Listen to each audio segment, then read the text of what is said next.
Thank you so much. For those of us who work on the issue of immigration and as advocates for immigrants, there are two challenges that I feel a lot. The first is I work a lot with candidates and elected officials who want to be right on this issue, but who are attacked relentlessly on it and frankly feel fear. And a challenge that I have is that at times when we say that we need you to be strong in this issue, what they hear is, I need you to fall on your sword for this.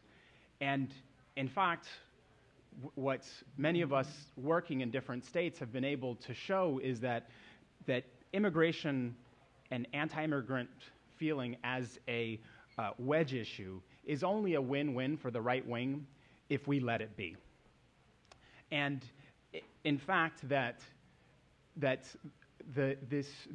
immigration has the exact same potential of dividing the right-wing base in as many ways, or perhaps even more, when we do our job effectively in messaging and talking about immigration as an issue about work. The second frustration that, challenge that I've felt, especially in recent months, and it seems to just get worse every day, is that our discussions about immigration reform and policy are so far removed from the daily lives of those who are experiencing the horrors of this system directly.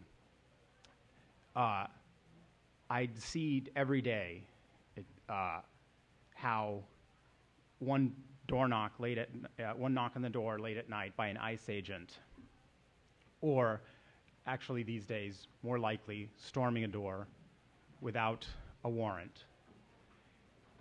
That knock is heard well beyond that one home or that block or the city.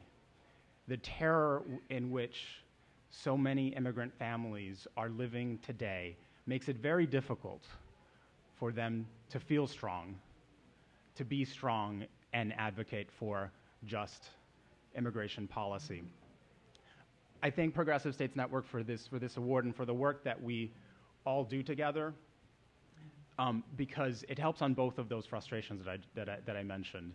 That when we're able to turn anti-immigrant legislation into pro-worker legislation, and in fact divide the right-wing base by doing so, and when, for example, in Minnesota, where in being strong and having a strong coalition, when our governor this year, once again, it's an election year, he rediscovered the issue of immigrants as a political football.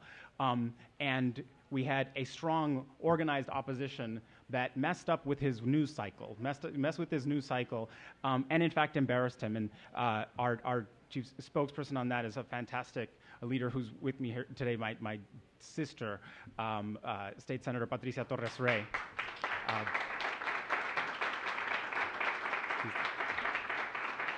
She's the first Latina elected to the Minnesota State Senate, and just a dear friend.